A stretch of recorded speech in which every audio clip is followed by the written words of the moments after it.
Okay. We are There we here. go. Hey, everybody. Welcome to the TD Report. I'm your host, David Combs, here with Cody Bennett, South Beach Cody, and our co-host, TK, Tony Kennedy. How you doing, guys? What's up? What's going Everybody's on? What's good to going go. on? Real exciting day today for us here. Tony was mentioning in pre-production. Guys, we've been on a little bit of a hiatus, a lot of stuff going on. I sent my son away to college, so I'm back from San Francisco. Glad to be back in the DC area. Uh, you know, Devon's got football. He's a high school football coach, and he can't be here tonight. He's going to be getting ready for a Friday night game tomorrow. So, just a lot going on for us, but we're glad to be here. We wanted to throw out some congratulations to USA track star Noah Lyles, a local guy from Alexandria City High School, formerly T.C. Williams. If you weren't listening or didn't realize that they changed the name, but he's a local guy, done very well for himself. Won the world championship at 100 meters, 200 meters, and the 4x1 relay, which he anchored. The United States was victorious. And of course, shout out to Sha'Carri Richardson of the United States.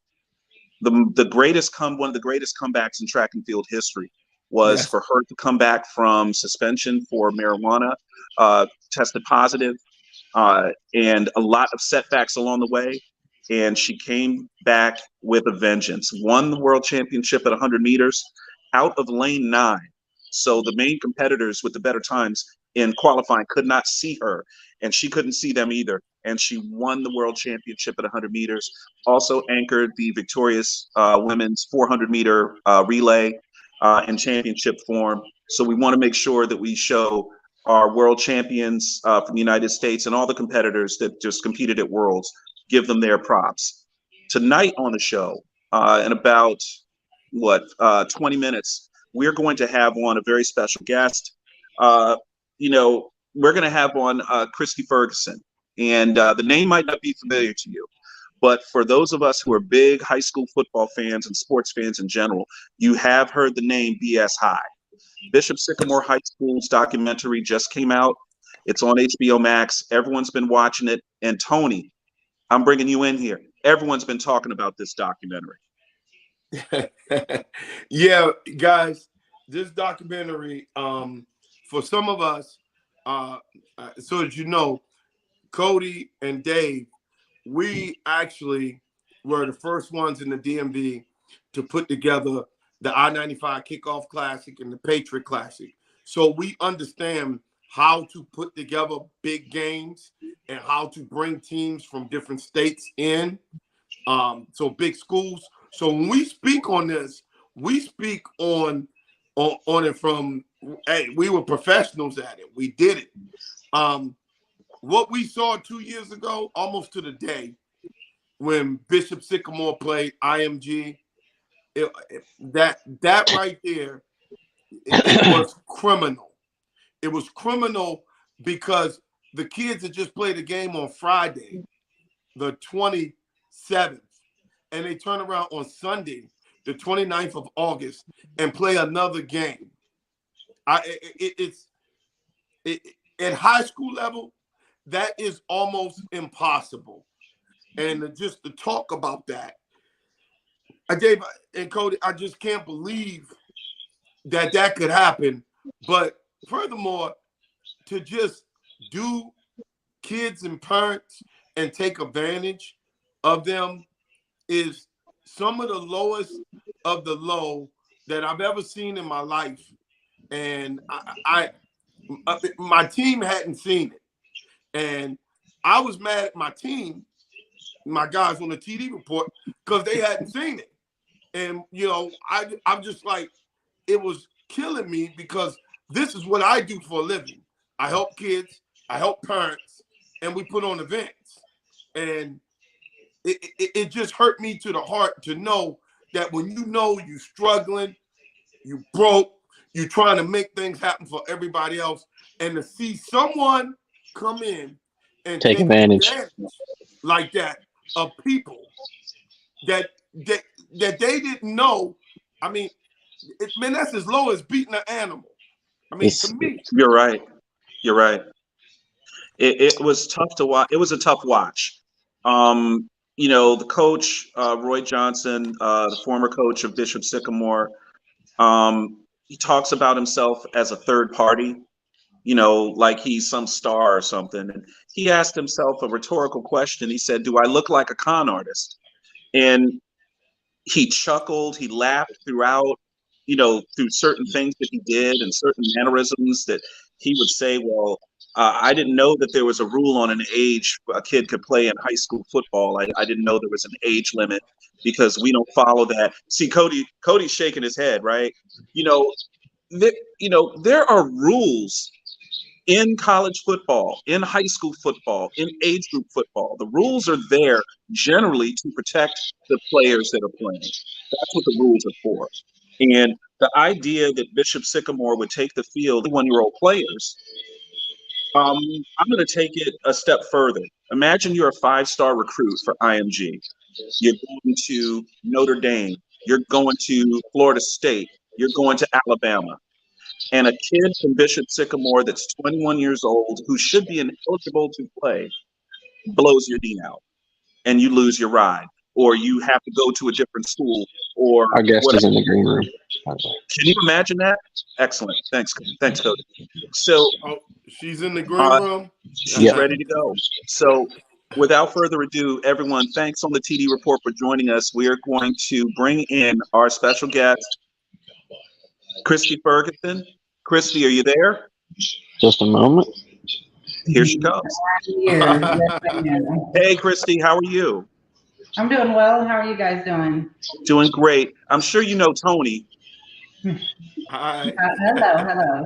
All right. I'm David. Cody's down there at the bottom. First of all, from everybody here, the production team as well as the the on-air team, thanks for coming on with us today. We really appreciate it. We know you've gone through a lot, and we really want to hear more of your story, but we want to thank you first for coming on. So thank you so much. Definitely. Thank you for having me. First and foremost, let's talk about Trillian. How's Trillian doing? He's actually doing really well. He's at ELAC, which is East LA College.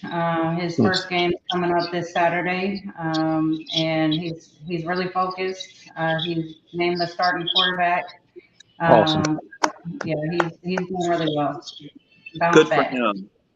So something that wasn't in the documentary, and we're going to talk about certain things about the documentary, but one thing I really wanted to mention really quick.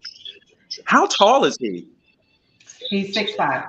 Okay, because I saw him almost bump his head coming out of a door, and I said, that kid's pretty tall.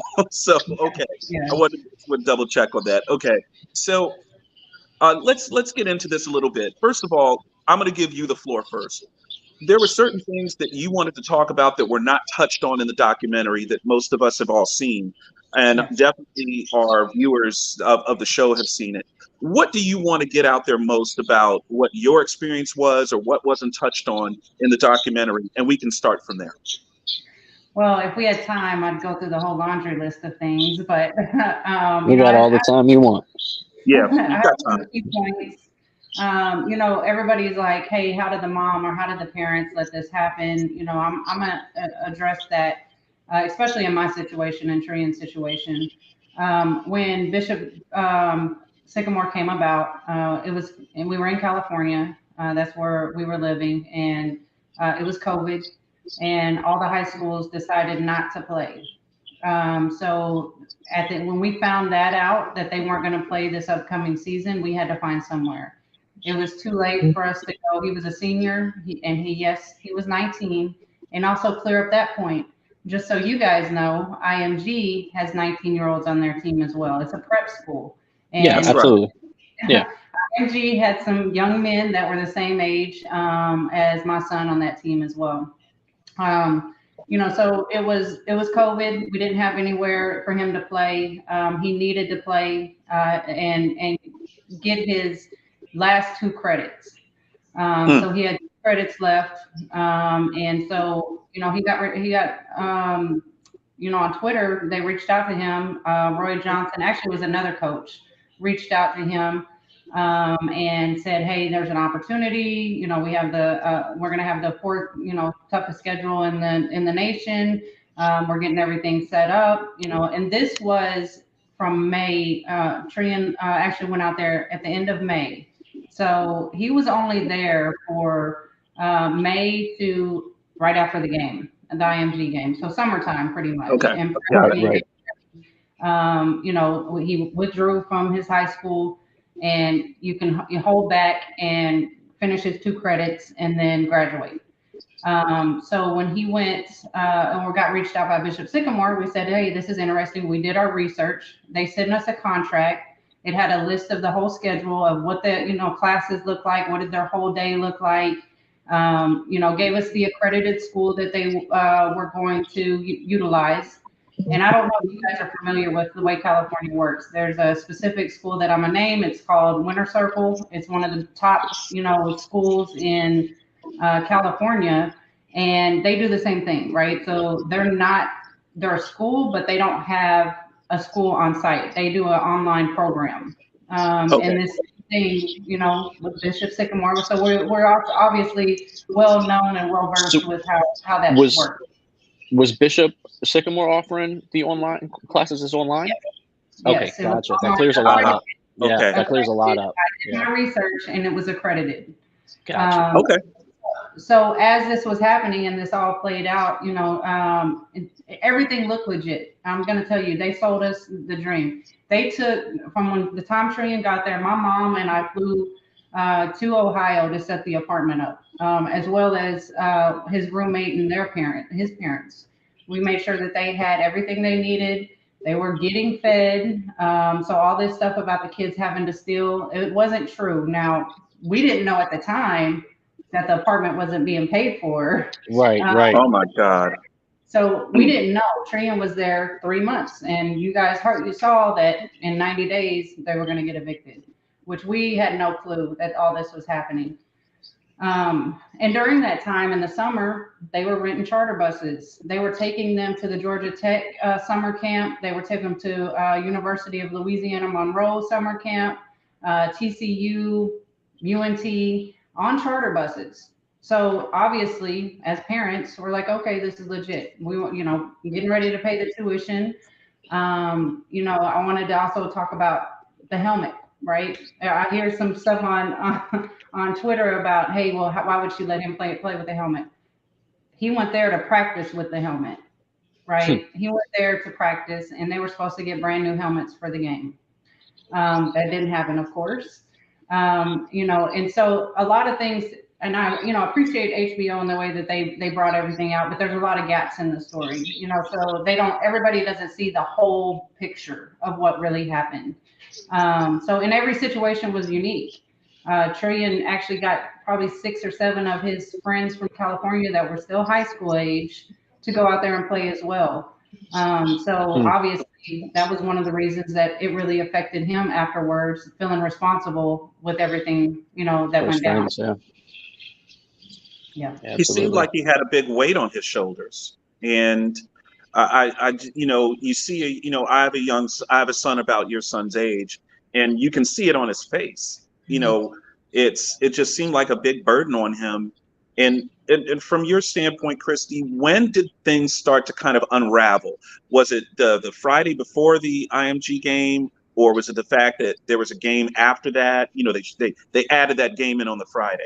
Can you give us, you know, kind of what the discussion was, or how you were notified, or how that worked? So I was actually in California at that time as well. So, you know, Trian was calling me and giving me updates. We had no clue about that Friday game that happened prior to the IMG game happening on Sunday. Trian called me. He said, I'm not going to play. I'm not going to play in that game. I'm not going to risk it. You know, the whole opportunity to be on ESPN, I'm not going to risk it. He was told if he didn't play in the game, he wasn't playing in IMG. So it's like, how do you tell your son that you can't, you know, and it's not safe and you shouldn't do it? That's when it started unraveling. I was called the coach. Well, I don't even like calling him the coach now, but I called the team at the time, and I was like, we can't be doing this. This isn't safe. They'll be okay. We're not even going to play the starters. We're not even going to play, you know, the whole team. They're just going to go in, and it was a moneymaker. It was an opportunity for him to make money and get paid off of that game. Oh, Wow. it just, I wouldn't want Sickening. my child used like that. So I can only imagine how you feel. I mean, it's just, you mentioned the education part. Yes, during COVID, distance learning was, the order of the day. There are many schools here in our region that went through that as well. The portion of the video, or the documentary I was interested in, was that you were on the field helping a young man that blew his knee out. That was you out there, right? That was me, yes. And well, we can talk about that as well because I need to clear up some things. I was not the team mom. Okay. I I went out there. My mom, myself, and my nephew flew to Ohio to go watch the game and enjoy the game. We were hoping to enjoy it. And I realized even at the beginning, my son's like, "Can you come take my ankle?" Right? I played basketball. I was a massage therapist. On the side doing other things. So of course I know how to tape ankles. So I was like, "Sure, I'm gonna tape your ankle. I'm gonna be down there." I was like, "Where's the trainer?" Oh, we don't have one. I was like, "Excuse me, you don't have a trainer? Like you're going against IMG and you don't have a trainer on staff?" And so, when I realized, I'm like, all these guys, "Hey, can you tape my ankle?" I literally probably taped like 30 ankles, wrists, Oh my all God. that, trying to get them ready. Sweating. I'm like, what is going on here? And I will say, like, after the first injury, and I was in the locker room, and I don't remember his name, but there was a trainer that was from the Hall of Fame facility that just said, "Hey, I'm coming to check in. How's everything going? Where's your trainer?" I was like, "I don't know. Tell me." He was like, Yeah. he felt so bad. Every time we had to bring a kid to the locker room, he said, "I'm gonna stay and help you." And I wish I remembered his name because even when I had to take my son to the hospital for his shoulder, he was calling and checking in how everything was going. Wow. So I didn't know what to do. I was just like, I gotta help. It's sad. It's sickening. I hated to see that, but nobody was gonna help him. Who Yeah. was there? Did IMG's trainers come over to assist at all? There was Sometimes, two. sometimes in Sorry. high school football, I've seen this happen before, where the other team's trainers will assist. And did that happen for you guys, or? I would say after the third or fourth injury, they would come and check out the player and then bring them to the sideline. Okay. And then the gentleman from the Hall of Fame facility actually, he was helping to assist with that. Okay. But yeah, they did come over. I'm sure they felt horrible, and they would come over and check on the kids and make sure it wasn't anything major. So. Mhm. Okay. I mean, it's a rough sport. I mean, Mhm. if the trainer should be there to help all the kids, not just the kids from their particular school, the first one that gets there, should be the one to help. Tony, I'm going to bring you in here. What are your thoughts so far? As far as what you thought before you saw the documentary to now seeing it and then hearing what Kristi has to say. Well, first, thanks, Kristi. I know you probably didn't know who I was. I was out on my morning walk, and it was killing me, and then I had to reach out to someone because this is what I do for a living. I run a nonprofit. I run the state all-star game. We run big classics like that, and it was killing me. I had to reach out, and then you can tell people what I said. I said, "Are you the real person on that thing from the Yes, he did. documentary?" And I was just walking, and I was like, "Man, she probably gonna block me because I'm probably one of 1,000 people that's hitting her about this stuff." And I am thankful and grateful that you responded, and our conversation that we had, you just don't know how it made me. I felt a little bit better after talking to you because I was just so worried about you because you just don't do that to people. I mean, we all have mean streaks, but that is beyond mean. And that is just like, Cody, you back out. All of us here are Generation X.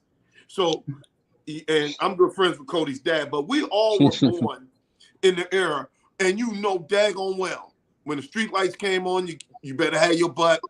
We were all raised different, and we weren't raised to do and treat people that way from the Generation X people. We know better. If you know better, you do better. I was so disgusted from watching that thing. I'm telling you, when I saw what with your son and the scholarship, that hurt me, man. I was done. And Yeah, that was I want Tony. you to, and I want to tell this to you now. Any of those kids, including your son, you give them my number. We don't care about them coming on TD report. You give them my number. If we can help in any kind of way, please reach out to us, because we do have a real network, and we don't want that dude that did that to represent all of us. Because believe me, there are good people out here in this world who will give you the shirt off their back. There are people here on the TD report. There are people. We will give the shirt off our backs to help people. And it's that part right there, Kristi. That part is what gets me, because you took advantage of kids when their parents weren't around, and you used the COVID as a shield. That's the big thing. That's the big thing. I think people tend to forget the timing of everything and how this happened. And it happened because he used the religious belief. So they used that, and he used COVID as a lure to these kids. So it was sad. It really was. So, Kristi, one question I had also, actually, and Cody brought it up as well. What was the talk between the parents? Was there any interaction between parents of the kids on the team? I know that you're from California, your son is from there. This is happening in Ohio, but was there like a group of parents that were maybe talking? Because now that you mention it, I didn't put two and two together. There wouldn't have been a group of parents sitting in the stands for this because of COVID. So what was the talk between parents as far as what was going on with the season, how the kids were being handled or being treated, or things that were going on with the coach? Obviously, he had a domestic issue. He had an altercation with somebody that was stealing out of his car. And the goose thing. I mean, was there any talk from parents? So I'll be 100% honest. That all happened before we even got there. We didn't know anything about that, and all the kids that we didn't know any of those other football players that were interviewed. All the other football players were from prior years. The only other one that we knew for sure and was there with Tree was Pahokee. And none of that stuff was told to us. So there was no talk because we didn't know anything about it. And like I said, it all looked good. It all looked like everything. They were practicing at a Division II college, legit. I even went out there a couple of times just to make sure. It didn't really come to light or to fruition for people until literally right before the IMG game. That Friday game, yeah. They when we were at the hotel, my son was like, I can't play in this. And then he was torn in between. He was like, but then I'm gonna look, like I'm scared to play IMG if I don't go play. My name's on the roster. So he was torn. What really got me, and I told my son that I really didn't want him to play in that game, is when they were putting duct tape on the jerseys and spray painting the helmets in the parking lot of the hotel. Oh my gosh. Oh, you gotta be kidding. I told my son, I really did, but you can't, it's all, and social media is so destructive to these young men. Oh, wow. Yeah. That it's what does somebody think about me instead of what's best for me in the moment. And that happens, but it's obviously, 100 times, million times worse than it was back in our days, because somebody might go tell, and there might be 10 people that are talking behind your back, but now it's social media now, just like amplified to the world.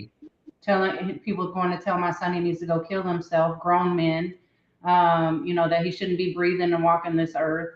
So I know I kind of went on a tangent, but it was a lot to take in, and it really didn't come to fruition for us as that team that played against IMG until the day of. And you guys don't even know half the story. There was 3 international kids that I had to go pick up at the airport the night before the game that came from Germany, France, and the UK.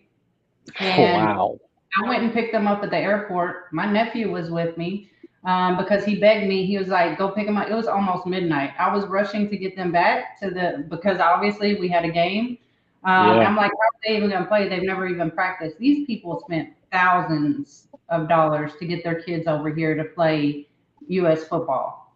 Kristi, do you remember the name of that German player? If I honestly don't, especially with everything going around. It was 3 of them, and I wish because I even got pulled over by the cops. I talked my way out of a ticket, telling them, "Hey, I'm just trying to get these guys back to." I was speeding, obviously, I did, but I'm just trying to get them back to the hotel so they can get the rest. And the cop knew about the Hall of Fame game, and he was just like, "Okay, I understand," but it was crazy. I would say that whole 32 hours before the game just blew my mind. The thing with the check, that happened the night before the IMG game. And it was not only to pay for the hotel, but it was to pay for the food that was being provided to the kids prior to the game. Okay. So my mind was blown. I was in shock. Wait a minute.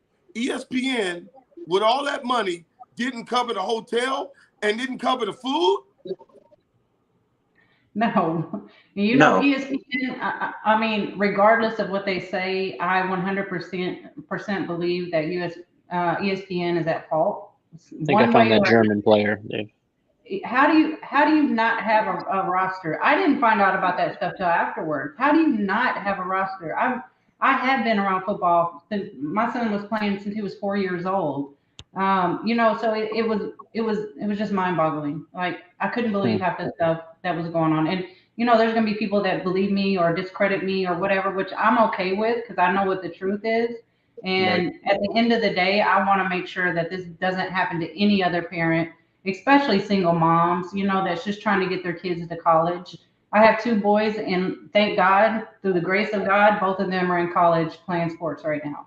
And congratulations, that's great. The most important thing is that they're in college getting their education and being better men and to, actually do something in this world other than sports.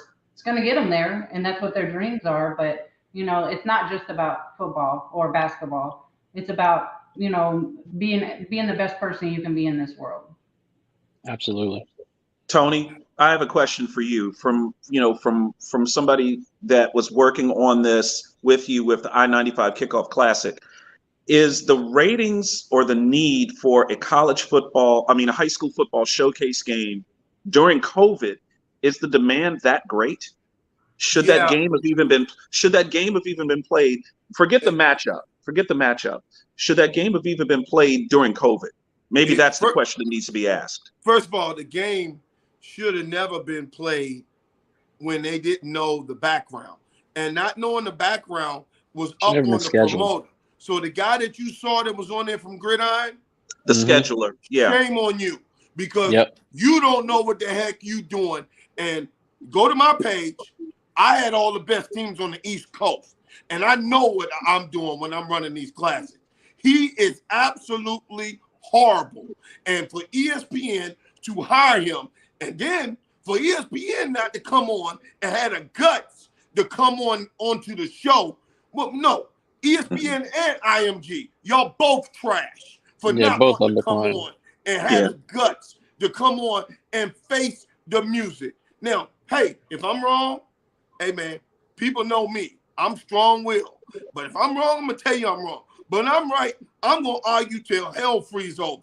And I am telling you right now, that guy from Gridiron is a you-know-what.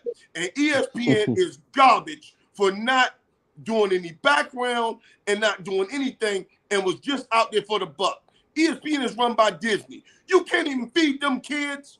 You can't put them in a hotel room. Man, get out of here, man. Y'all are trash for that, ESPN. And I'm serious. I hope this makes it to you. And I hope you guys call us in or whatever. I say it on the air. You're trash for treating kids that way. I think, Coach Johnson, and I use that term coach lightly because the quality of person that he is just really irked me for him to be around young men like this. But in a lot of ways, guys, and Kristi, I would say this to you, and I'd apologize for this. He's literally stole kids' dreams from them. That's literally what he did.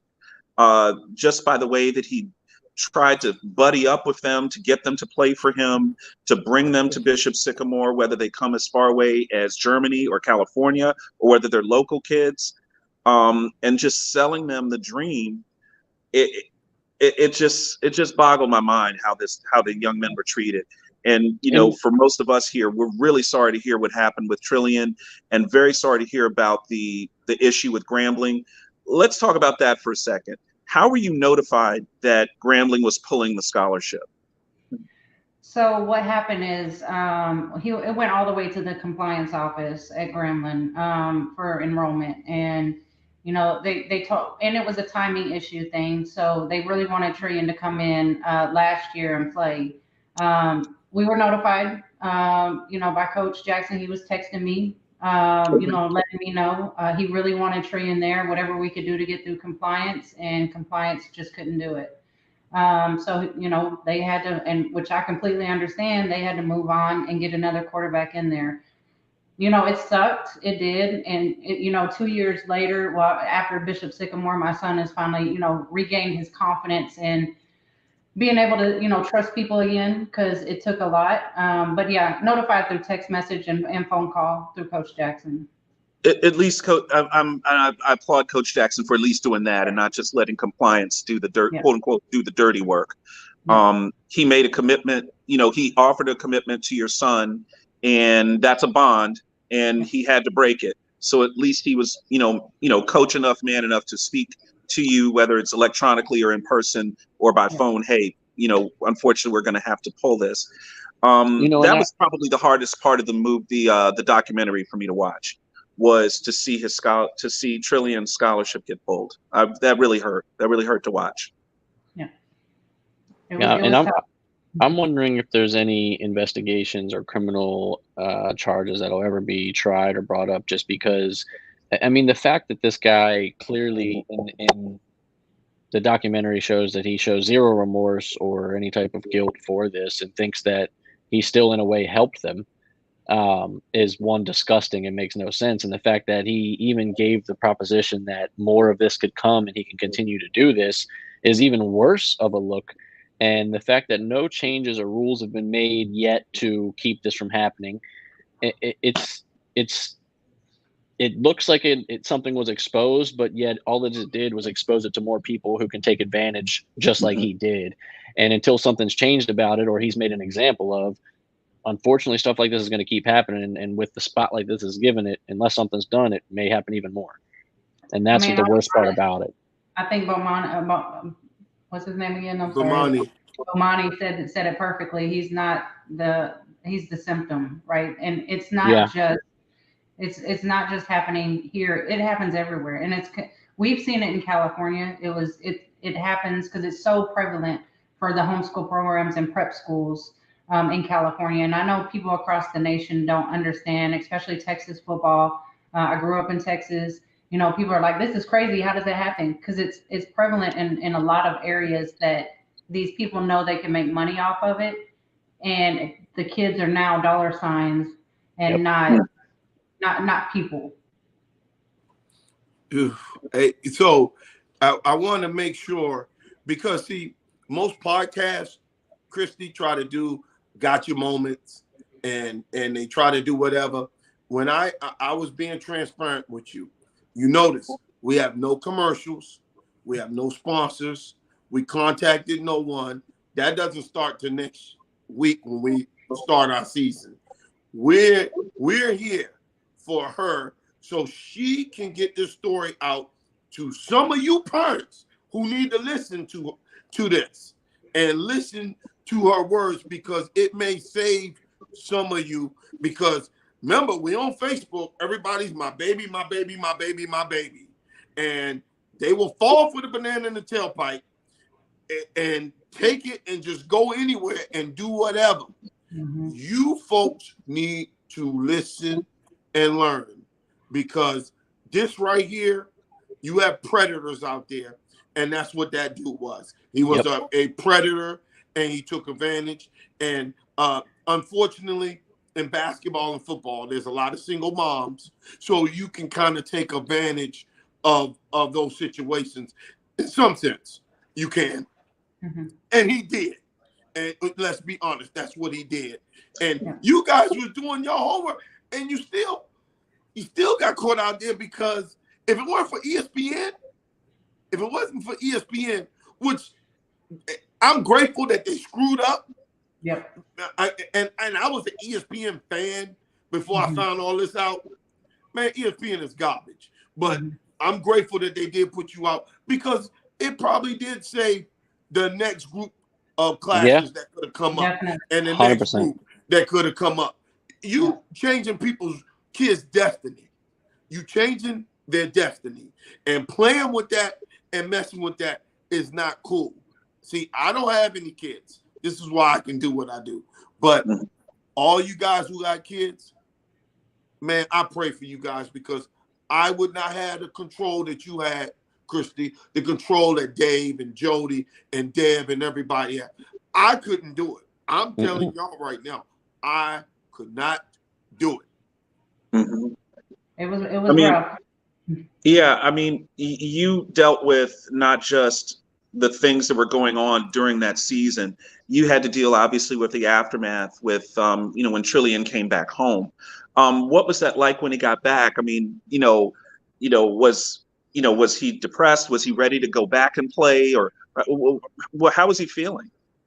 I think he actually went through about a 2-month depression, just straight, like not wanting to talk to anybody, obviously because Twitter went crazy. Yeah, absolutely. And he and then grace of God, family support, praying, speaking positivity into him, speaking life into him. He got his will back, and he's a grinder. He's definitely his mama's boy, and has that goal in him that he's going to do whatever it takes to make his dreams come true. And if it's going back to junior college and even getting his associate's degree, he's on fast track right now to get that done and move on. Then he's going to do it. So it was rough. Some really rough patches, but like I said, family support, and the grace of God. He didn't take his life that I was so worried about. That was my main focus. And I was thinking about not just my son, but all these other kids out here that were affected by him. Like, how do we know somebody didn't, or they just turned to drugs or whatever because they were so hurt and they didn't have somebody like myself and my family. And, the church, Tree got baptized after that, cleansed, and what if they didn't have somebody, what if they're now, on the streets, and like, it just, it's horrible to think about. It really is. Absolutely. I mean, these are, I think the hard part for many people that watch that don't have children is that these are kids that we're watching on television, right? And playing high school sports. And, for our pleasure, for our enjoyment. And they're not professionals. They're not even college. They're kids. And, their bodies can get hurt, obviously, but their feelings can be hurt as well. And I just feel, just watching some of these kids, especially Apaki, he really took this hard, and you just want to put your hand on his shoulder and say, young man, it's going to be all right. But, what was taken from them was a lot of their innocence, as I mentioned earlier, and a lot of their dreams. And it was at least a little bit heartening at the end to see some of the postscript where some of the boys or some of the young men a couple of are at Louisville. Is that right? And then some other guys are, maybe somebody's in JUCO. Your son is in JUCO, still playing ball. And, I was happy to hear that, it's so tough to just see this happen to kids. It just really is, Tony. Yeah, Miss Ferguson, we we had TD Report. I'm telling you, we really do appreciate it because we don't really cover high school because we would get, something saying you're biased because we can't get everybody on. So we stick to college and pros. But that's our route is the youth and the high school. So by having you on, you're like one of the first people that we've had on for high school. And remember, I told you, I said, hey, you need to go out and be that face and be that person that goes out and educate these parents on the real stuff. Because you have now, unfortunately, you have credibility from this bad experience, but sometimes, you have to take the bad and make something good out of it. And I'm happy that I did not know the stuff about the suicide stuff. I did not know. Maybe parents, maybe you will contact her and she can tell you where to get help and stuff like that, because that type of stuff like that is serious. I want to let you know, Kristi, that most ball players, when their career is over, they go through a 30-day period of just really, really depression. And that's all the way from the pros, to college to high school. And that's kind of normal, but that other stuff about taking your life and everything else isn't. But maybe, if, you can help some of my, we'll talk afterwards because I want to try to make sure that you can get something because I know you want to help. That's why you agreed to come on. You really want to help because that there are other parents out here right now about to step into the same trap that you stepped into, unfortunately. Yep. I mean, and honestly, that's the only reason why I did the HBO documentary, because I didn't want it to be just players. And, I want parents to learn from this. If I could go back and do it again, would I? Hell no. I would probably do background checks on everybody involved. But, you don't think about it in times like that. So anything I can do, to support, single moms or whatever it is, I definitely want to help, or just anybody that wants the knowledge of, what I went through or what these kids went through and how to prevent it. Do you have an email or social media site that people can contact you on? Yeah. So, well, let me see. I'm gonna have to think about that. Yeah. I'll say take your time. Take your time. Because I went private.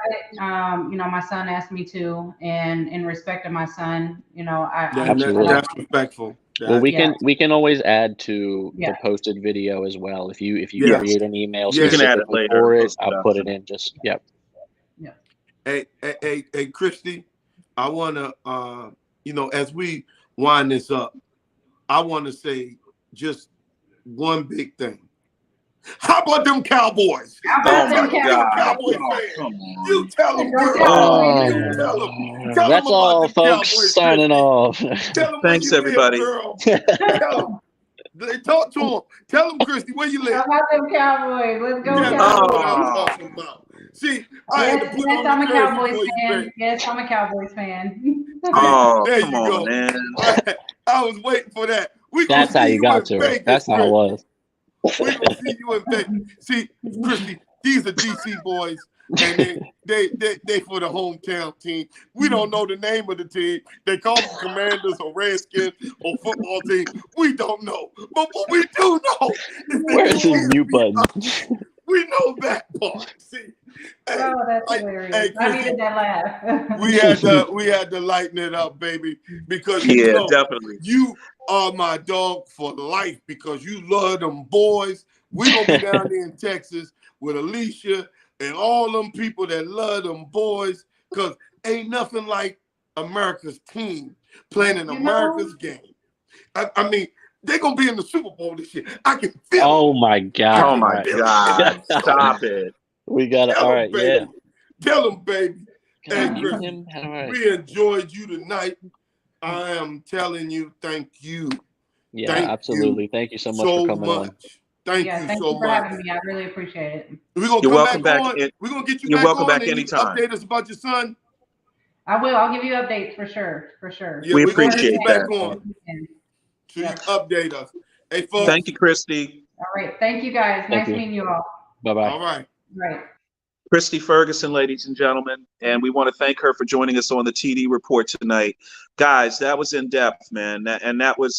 It's tough to hear kids get used by coaches and schools in that way. That was just, in exchange for a dream, and then they just yank it away from them. You see what I mean? As a coach, Tony, you know this. A coach has a responsibility to take care of these guys. I think I found the German kid, by the way. Yeah, because we have a lot of people from Germany that watch the show. Sexy We do. Nika. Sekssinikka. Whoa. Wait a minute. The boy's name is sexy. Wait. The boy's name is sexy? Sexy. Nah, man. I think somebody got us on that. Yeah. Max Preps. Nah. Max Preps. Nah, they got the banana in the tailpipe. Yeah, they hit him with the banana in the tailpipe. Yeah, they got him. But we need to. Hey, listen. If you were for the team for our podcast, anybody in Germany that watches the show, can you text us on the show, message us on the show, and let us know if this because we person got is real. Germans that watch this show. We have Germans that watch this show. Germany, I'm talking to you guys. Get on the show and let us know if this guy's real, okay? Yeah. You never know with artificial intelligence. But if this guy is, it's on Max Preps. If he's real, but we don't know his name. His name is not sexy. I'm sorry. And I ain't calling him that either. If that's his name, he's a legend. He's a legend. Hey, that guy, the coldest to ever do it. That guy's the legend. That's the best name. That's the best name of football. They got there's a lot of them that are wildly funny. This college football season is going to be interesting with some of these names. General Booty. Hey, Memorable Valor or something like that. We're 1 week away from the kickoff show at Tom's for the NFL. Clark, two-time world champion Gary Clark. Gary Clark will be on the show. Yep. Cutting it up. We got to get Santana back. We got to get Santana Moss back on the show. Absolutely. We get him back. Excellent. Because this year is the Redskins' year too. So they may make the NFC Championship. See who go to Super Bowl. I'm going to give my Redskins prediction right now. I'll give my Washington prediction right now. Washington is going to go 10-7 this year. They're going to be a good team. I got one for you. I think they go 9-8. 9-8 would be great, but I think they go 10-7. I think they go 9-8, but I think they miss it by that much because of that Detroit and Minnesota battle. And I think Detroit and Minnesota not having a tough division and having extra home game, that is the extra game that puts them in. See, if Washington goes 10-7, and doesn't make the playoffs, all hell is going to break loose in Washington. It is going to break loose, but you got to think about it. That we got one less extra home game in the NFC East. That's right. That is a kick in the mouth if I've ever seen one. And our division is so much tougher than that damn NFC Central. We can mess around and set 4 teams to the playoffs, though. First time. I'm going to be honest with you. We came one first call away from it last year. The Giants will be better. The Giants will be better than like he was a damn parachuter. The Giants will be better. The Giants will be better than advertised. I said, man, I could not believe that joke, man. I said, man, y'all got to stop this. Y'all got to stop that. The dude was on his back like he was piggyback ride, literally. Yeah. Washington got jobbed on that one. Y'all got jobbed on that one. All right, fellas. Well, and the funniest thing, they was clowning. But they weren't clowning a couple weeks before that when the dude did the same thing in Dallas against Green Bay. Hey, that was pass interference. I mean, that was there's no call. Hey, but hey, what Matt laugh can make you cry. Remember that? It can. Hey, Tony, I think Cody's got to bounce. You got to go, Cody? Yeah. I got 8 o'clock, so I got 4 more minutes with you guys. But got a hard stop.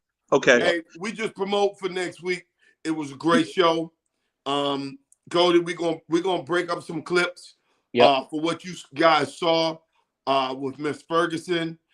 That was natural. So that you know, we didn't talk to her before. I did, but we were kind of letting it flow because we want her to get her story. Like you heard her, you know, Cody can tell you from doing video, they probably filmed 2-3 days of video, and what you get Easily. is that, you know. Oh yeah, I could tell you right now that the footage that they have with her probably has a lot of the stuff that she was talking about, if and not they cut others. it. I guarantee And they they cut all of it. Yeah, they cut Yep. all of it. Yeah, 100%. So That's how they do it. They put in what they want to help guide their narrative, which there's So- nothing wrong with that because their narrative was exposing him. And what Cody's saying here, and everybody that's going to jump on me for what Cody said, what Cody's saying here, he's not saying what Bishop Sycamore did wasn't wrong, because it was. Absolutely. What he's saying is that they shaped the story on this documentary to, unfortunately, it makes the parents look bad. You see what I mean? Yeah, the way absolutely. that they swung it. Yeah. Yeah. And So- that's it.